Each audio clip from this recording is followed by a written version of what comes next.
नमस्कार दोस्तों, मेरा नाम है भालचंद्र। ब्रह्मांड सिद्धास्त्र में आप सभी का स्वागत है।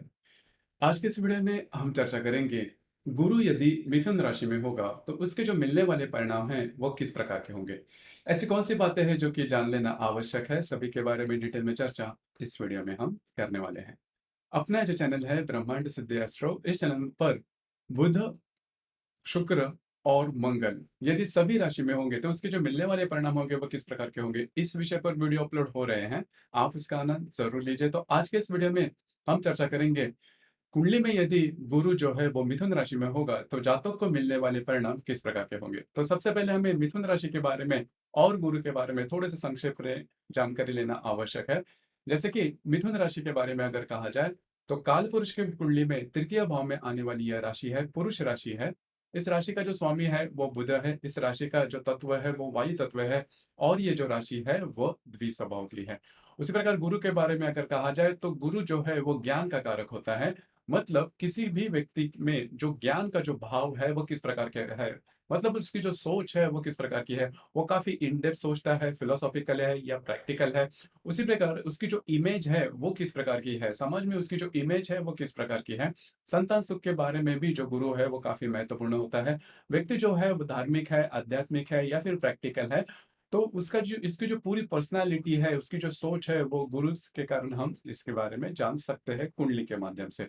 अब यहाँ पर 2-3 बातें हैं जो कि ध्यान में लेना बहुत आवश्यक है। अमूमन तौर पर हम ये सोचते हैं, देखते हैं कि गुरु के बारे में जो बातें हैं, वो काफ़ी सीधी-सीधी देखी जाती है। गुरु आपकी किसी भी कुंडली में अच्छा हो, अपने राशि में स्वयं की राशि में है या फिर उच्च का हो, तो बातें जो है वो आपके लिए काफ़ी ईज़ी होती है। भाग्य का साथ आपको काफ़ी अच्छा मिलता है। लेकिन ये जो बात है इतनी इसमें इतना तथ्य नहीं है, क्योंकि गुरु जो ग्रह है वो किसी भी राशि में करीबन साढ़े 11 महीने तक रहता है। आप 1 साल भी इसे कह सकते हो। तो इस 1 साल में कई जातकों का जन्म होता है और कई उस और सभी के कुंडली में जो गुरु है वो उसी राशि में आएगा। तो सिर्फ़ और सिर्फ़ गुरु यदि किसी राशि में है तो उससे ज़्यादा फ़र्क नहीं पड़ता, क्योंकि जो गुरु है वो स्लो मूविंग प्लैनेट है। तो आपके कुंडली में गुरु जिस भी राशि में है, उस राशि का जो स्वामी है वो किस प्रकार का है। गुरु वक्री है, मार्गी है। उसी प्रकार गुरु के साथ अन्य कौन से जो ग्रह है वो युति केंद्र प्रतियोग में है या फिर त्रिकोण योग में है, वो जान लेना आवश्यक है। उसी प्रकार गुरु के ऊपर अन्य कौन से ग्रहों की दृष्टि है, वो भी जान लेना थोड़ा आवश्यक होता है। क्योंकि जो गुरु है, वो स्लो मूविंग प्लैनेट है। स्वयं से जो गुरु है, वो पूरी तरह से अगर किसी राशि में तो उसके जो गुण हैं, वो मिलने में थोड़ी-सी दिक्कत आ सकती है। तो इन सभी का जो विचार है, वो करना ज़्यादा आवश्यक होता है। तो इसी वजह से गुरु ज जैसे अभी हम चर्चा कर रहे हैं कि गुरु यदि मिथुन राशि में होगा, तो मिथुन राशि का जो स्वामी है बुध, उसकी आपकी कुंडली में जो बातें हैं वो किस प्रकार की है, उसकी प्लेसमेंट किस प्रकार की है, वो अच्छा है, नहीं है, जो भी बातें हैं। उसके बाद गुरु की जो कैरेक्टरिस्टिक्स है या फिर गुरु का जो वेटेज है, गुरु के जो प्रमाण है, वो आपको कुंडली में मिल सकते हैं।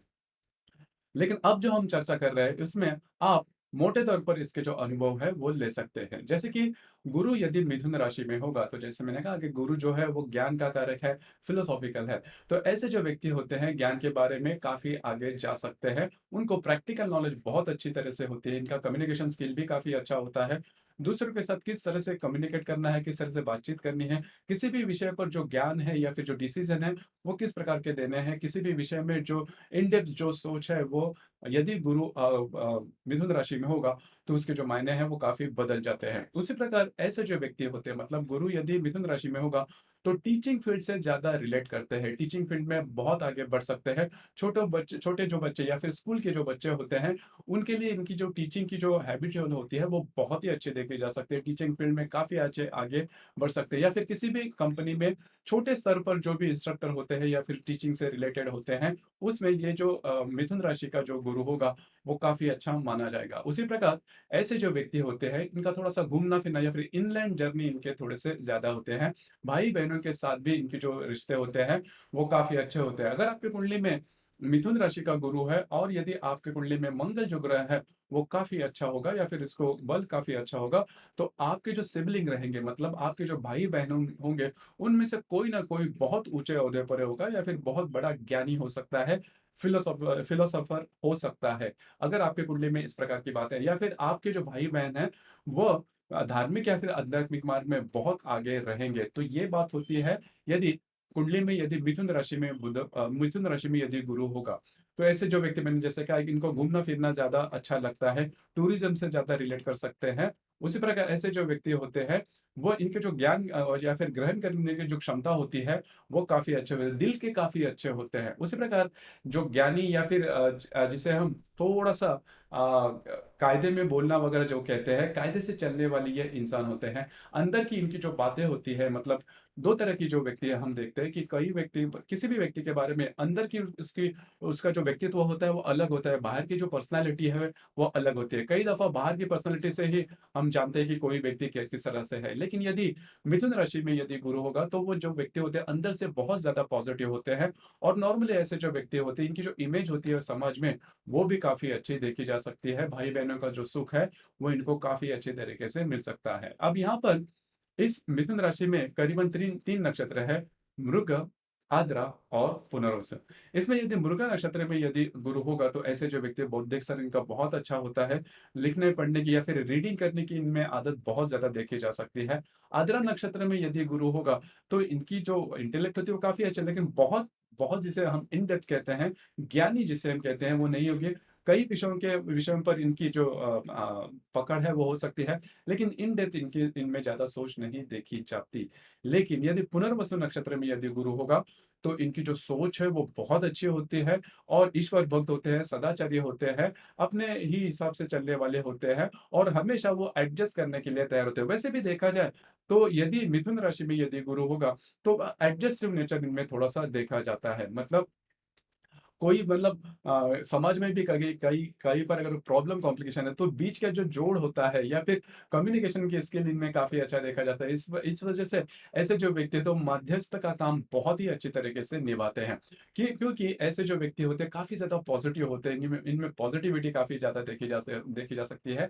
ऐसे जो व्यक्ति होते हैं पॉलिटिक्स में भी आगे जा सकते हैं, लेकिन पॉलिटिक्स में जो बाकी की जो भी बातें होती है वो बातें इनमें देखी नहीं जाती, लेकिन समाज में इनकी जो चाहिए होती है वो काफ़ी वज़न होता है, वो काफ़ी अच्छा देखा जा सकता है। कई ऐसे इनके जो काम होते हैं, वो सिर्फ़ और सिर्फ़ इनके बाकी लोगों के साथ जो रिलेशनशिप है, उससे ही काफ़ी अच्छे तरीके से होते हुए नज़र आते हैं। तो कुल मिला के देखा जाए तो ये जो गुरु है वो बहुत आपको कॉन्फिडेंस या फिर आगे जाने की जो क्षमता या फिर एम्बिशियस नेचर नहीं देगा, लेकिन इंसानियत इनमें बहुत ही अच्छी देखी जा सकती है। जैसे हम चर्चा कर रहे थे कि यदि पुनर्वसु नक्षत्र में यदि गुरु होगा, तो ऐसे जो व्यक्ति समाज में इनकी जो इमेज होती है वो काफ़ी अच्छी देखी जा सकती है।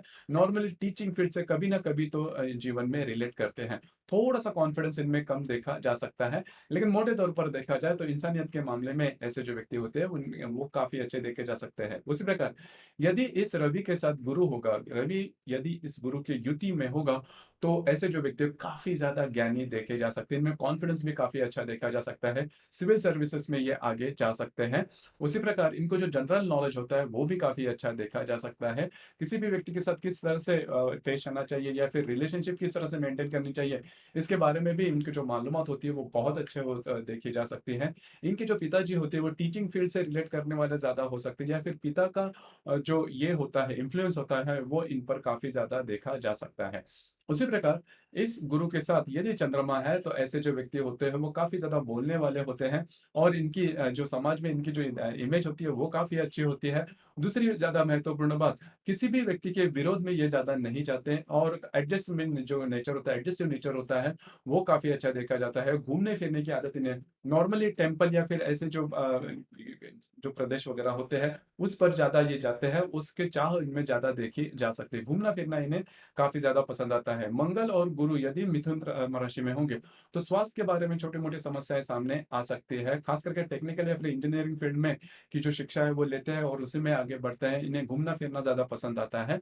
उसी प्रकार यदि बुध और गुरु की युति होगी, तो ऐसे जो व्यक्ति है इसके जो परिणाम है वो 2-3 प्रकार के मिल सकते हैं। यदि बुध-गुरु का त्रिकोण योग होगा, तो वो काफ़ी अच्छा माना जाएगा बुद्धि के रूप से। लेकिन सिर्फ़ बुध और गुरु की युति होगी मिथुन राशि में, तो ऐसे जो व्यक्ति बोलेंगे ज़्यादा लेकिन करेंगे कुछ नहीं, ये बात थोड़ी सी मतलब एक्शन ओरिएंटेशन इनमें थोड़ा कम देखा जाता है। बस अगर आपकी किसी भी कुंडली में यदि बुध और गुरु की युति मिथुन राशि में होगी, तो उन्होंने एक्शन लेना काफ़ी ज़्यादा आवश्यक है क्योंकि इनके पास प्लान तो बहुत तैयार होते हैं। ऑन पेपर इनके जो प्लानिंग वगैरह होती है वो काफ़ी होती है। बोलने में भी वो काफ़ी अच्छे होते हैं। इनके लॉजिकल थिंकिंग भी काफ़ी अच्छे होते हैं। लेकिन प्रत्यक्ष रूप में काम करना, इस पर थोड़ा-सा अमल करना आवश्यक है। उसी प्रकार इस गुरु के साथ यदि शुक्र होगा, तो ऐसे जो व्यक्ति होते हैं उनका जो प्रेम विवाह होने के चांसेस काफ़ी ज़्यादा बढ़ते हैं। ऐसे जो व्यक्ति होते हैं, इनके जो पार्टनर होते हैं, वो काफ़ी अच्छे फैमिली से बिलॉन्ग करते हैं और शादी के बाद ग्रोथ काफ़ी अच्छी तरीके से होती है। तो ये बात इनमें देखी जा सकती है। उसी प्रकार इस गुरु के साथ यदि शनि है, ख़ास करके पुरुष की कुंडली में यदि शनि है, तो थोड़ा-सा इनकी जो सोच होती है, वो काफ़ी अच्छी होती है, फिलॉसॉफिकल वो सभी बातें अच्छी होती है। लेकिन संतान सुख में ये जो बात है, थोड़ी-सी प्रॉब्लम कर सकती है। अब यहाँ पर जो बुध है, वो काफ़ी ज़्यादा मायने रखते हैं। जैसे मैंने शुरुआत में भी कहा कि यदि गुरु मिथुन राशि में होगा, तो आपकी कुंडली में जो बुध है वो काफ़ी मायने रखता है। बुध यदि शत्रु राशि में होगा, मतलब बुध यदि मेष राशि में होगा या फिर वृश्चिक राशि में होगा या फिर मीन राशि में होगा, तो थोड़ी बहुत प्रॉब्लम वाली बातें हो सकती है।